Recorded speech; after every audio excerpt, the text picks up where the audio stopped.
त्रिजगदीश्वर नाथ मेकम ये संसिता त्रिजगदीश्वर नाथ मेकम।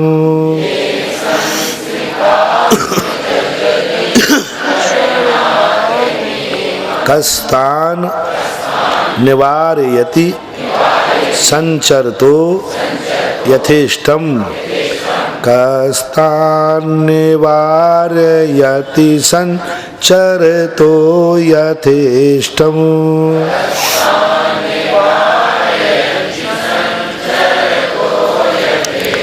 ये तो शरीर का वर्णन हुआ। शरीर का वर्णन कैसा किया? चंद्रमा से भी आपका जो मुख है वह देवताओं के मनुष्यों त्रियंशों आदि के मन को नेत्रों को हरण करने वाला है। अब ये मात्र शरीर की सुंदरता ही आप में है क्या? मात्र शरीर से ही आप सुंदर हो क्या इसलिए आप वंदनीय हो? शरीर से सुंदर हो इसलिए आप आकर्षित हो? शरीर से आप सुंदर हो इसलिए लोग आपकी पूजा करते हैं? शरीर से सुंदर हो इसलिए लोग आपका दर्शन करते हैं क्या? हाँ, क्यों बात हो? शरीर से सुंदर है इसलिए लोग आपके दर्शन करते हैं। पूज्यवर मानतुंग आचार्य कहते नहीं, शरीर से सुंदर नहीं है। कैसे हैं? संपूर्ण मंडल शशांक कला कलापो। संपूर्ण यानी पूर्णिमा का चंद्रमा, पूरा संपूर्ण मंडल यानी गोल, यानी शशांक यानी चंद्रमा, कला यानी किरणें, कलाप यानी समूह, यानी चंद्रमा की किरणों के समूह से बेस्ट संपूर्ण मंडल किस दिन होता है? चंद्रमा अपनी संपूर्ण कलाओं से परिपूर्ण किस दिन होता है? पूर्णिमा के दिन। तो इनका अर्थ है कि जिस दिन वह पूर्ण कलाओं से संपन्न होता है, ऐसे चंद्रमा की कांति कैसी होती है? कैसी होती है? शुभ्रा। शुभ्र यानी धवल। कहां तक पहुंचती है? पूर्णिमा के चंद्रमा की, पूर्णिमा का गोल चंद्रमा की कांति कैसी होती है? धवल। और कहां तक फैलती है? कोई सीमा नहीं, असीम फैल जाती है। इसी प्रकार गुणास त्रिभुवनम तव लंघयन्ति। आपके गुण के भी, आपके गुण भी कैसे हो रहे हैं? तीन भुवन को लांग रहे हैं। यानी आपके गुणों की चर्चा तीन लोक के भी बाहर है। इसका अर्थ क्या हुआ? तीन लोग बाहर कोई है ही नहीं।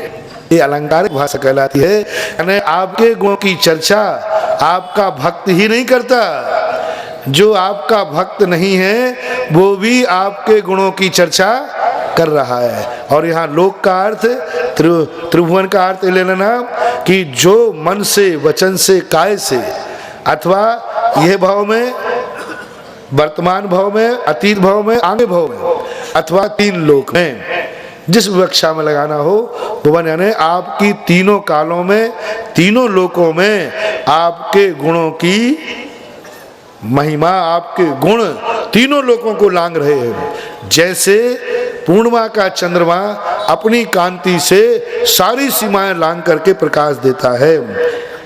ये संस्कृतास्त्र जगदीश्वर महत्वपूर्ण। आप जब अपने सहारे पे न चल पाए, आपको सहारा चाहिए भगवान का कोई भी, तो ये काव्य देखें। 14वां काव्य बड़ा महत्वपूर्ण है। तुम्हें कहीं रुकावट आ रही है, यहाँ मैं नहीं जा सकता, मुझे बहुत रुकावट है, इस जंगल में से नहीं निकल सकता, यहाँ डाकू है, यहाँ से नहीं निकल सकता, यहाँ सांप बैठा है, इस वन में से नहीं निकल सकता, यहाँ जंगल है, वो शेर है, यहाँ से नहीं निकल सकता, यहाँ मेरा शत्रु रहता है। ऐसी स्थिति आपकी बन जाए और निकलना वहीं से है, तो फिर 14वें नंबर का काव्य आप लोगों को दे रहे हैं। कैसे दे रहे हैं? ये संस्कृता जगदीश्वर नाथम एकम, जो संस्कृत यानी आश्रित भूत हैं, त्रिजगदीश्वर नाथम, तीन भुवन के जो जगदीश्वर नाथ हैं, उनका जो एक का आलम्बन है। शर्त ध्यान रखना, एक का आलम्बन है। कभी नवोकार मंत्र की माला फिर ली, महाराज कोई दूसरी माला दे दो, कभी तीसरी बिरली, कभी चौथी बिरली, कभी इसके यहाँ कभी उसके यहाँ। एक मेकम, एक साधे सब सदे, सब साधे सब जाए। 7 मामाओं का भांजा भूखा सोवे। सुनो ले 7 मामाओं के भांजो है, तुम पलटते रहते हो, कभी ये भगवान, कभी ये भगवान, कभी ये गुरु, कभी ये गुरु। जैसे जिंदगी में बाप नहीं बदला जा सकता, ऐसे ही जिंदगी में देव और गुरु नहीं बदला सकता। ध्यान रखना, बाप से भी दुश्मनी हो जाए तो भी बाप तो, यदि बाप पे भी केस चलाओगे तो बल्दियत में क्या लिखोगे?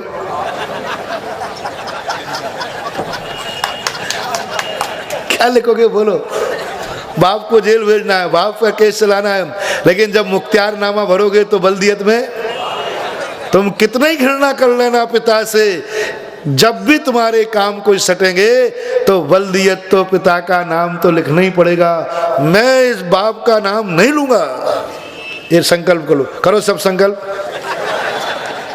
मैं अपने बाप का नाम कभी नहीं लूंगा।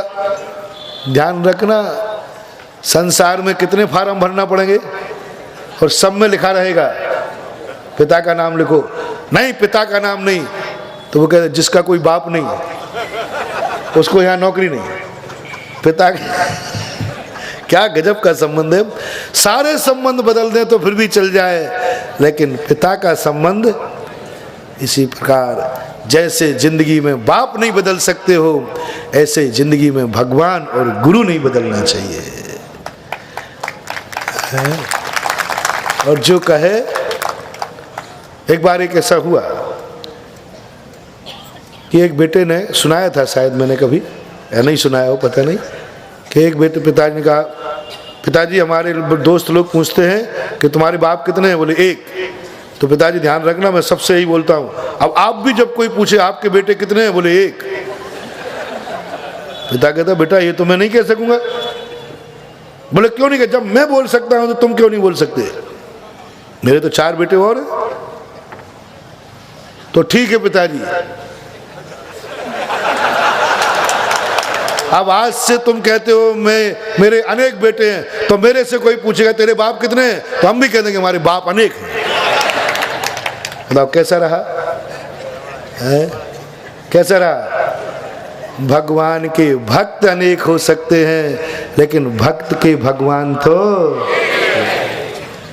गुरु के शिष्य अनेक हो सकते हैं, लेकिन शिष्य का गुरु तो एक ही है। एक पिता के बेटे अनेक हो सकते हैं, लेकिन बेटे का पिता तो एक ही है। इतना तो सीख लो भैया, बाप तो एक रखो रे। एकम शब्द डाला, मैं नहीं कह रहा हूं, 1300 साल पहले की घटना है। इसमें लिखा है नाथम एकम, हे परम पूजनीय जगदीश्वर, जगत के ईश्वर, आपकी शरण में जो आ गया, लेकिन कैसा आ गया? एक का अर्थ है कि भगवान की शरण के अलावा संसार में कोई मेरी शरण नहीं है। एकम अन्यथा शरणम नास्ति त्वमेव शरणम मम तस्मात् कारण भावेन रक्ष रक्ष जिनेश्वरा। हे जिनेन्द्र, हे भगवान, हे जगत पिता, हे जगत पिता, आपके अलावा दुनिया में कोई मुझे शरण नहीं है, कोई मुझे नहीं बचा सकता। यदि बचा सकता है तो एक मेकम, एकम, बस ये धारणा बन जाए, एक ही दुनिया में ताकत है जो मुझे बचा सकती है। और जिन्होंने ऐसा मान करके शरण लिया कि मेरा तो बचाने वाला कोई एक ही है, एक ही है, वहां चमत्कार चालू हो जाते हैं। देखो मीरा कैसे बोल गई, मेरो तो गिरधर गोपाल दूसरो ना कोई, जाके सिर मोर मुकुट, आगे आगे जो बोल गया एकम, वहां भी यही आया। भक्ति चमत्कार जब होगी, क्या वो अन्य भगवानों की विरोधी थी? क्या ये अन्य भगवानों का अपमान है? नहीं है। कितनी बड़ी बात मीरा ने कही, मेरा तो एक, मेरो तो गिरधर गोपाल दूसरो। तो क्या उन्होंने, मीरा ने महावीर का अपमान कर दिया? क्या अन्य किसी भगवान के अपमान कर दिया? नहीं, यदि कोई बेटा अपने पिता को पिता कहता है तो क्या पड़ोसी के पिता का अपमान है? बोलो। यदि कोई बेटे ने अपने पिता को पिता कहा तो पड़ोसी का बेटा कहे तूने मेरे बाप का अपमान क्यों किया? बोले क्या किया? बोले तूने अपने बाप को बाप क्यों कहा? अरे तुम्हारे बाप को बाप कहूं क्या है? अपने बाप को बाप तो कहे नहीं, दूसरे के बाप को बाप कहे, ये कौन सी नीति है? अरे बेटा अपने बाप को बाप कहता है, ये सभ्यता है, यही भारतीय संस्कृति है। हर व्यक्ति को अपने बाप को बाप कहने का अधिकार है, पड़ोसी को बुरा मानने की जरूरत नहीं है। इसी प्रकार कितनी पवित्र भाव, अपमान नहीं किया हमारी भारतीय नारी ने। मीरा ने किसी का अपमान नहीं किया, बड़ी भक्तन थी, बड़ी सतोगुणी थी, किसी का अपमान नहीं किया, लेकिन उसने कहा मेरो तो दूसरों ना। इसमें अपन लोगों को बुरा नहीं मानना कि मीरा ने महावीर का अपमान कर दिया, मीरा ने रामचंद्र जी का अपमान कर दिया, मीरा ने ईसा मसीह का अपमान कर दिया, अन्य किसी का नहीं। ये अपमान नहीं है, ये श्रद्धा की बात है, ये आस्था की बात है। एक पर टिक गया और क्या फर्क पड़ता है, किसी एक पर टिक जाओ। भगवानों में कोई मतभेद नहीं है, मतभेद तो अपन लोगों में है? कहाँ है? राम राम शब्द कहते कहते कोई दूसरा शब्द ले लेवे तो क्या फर्क पड़ता है? आस्था है कि नहीं? फर्क नहीं पड़ रहा। फर्क है कि तुम एक पर टिको। नमोकार मंत्र है तो उसी पर टिक जाओ, भटको मत अनेक मंत्रों में। जैन दर्शन में भी कहा तुम किसी एक का आलम्बन लो, एक मंत्र का लो, एक अक्षर का लो, लेकिन लो एक को नहीं। एक माला इस मंत्र की,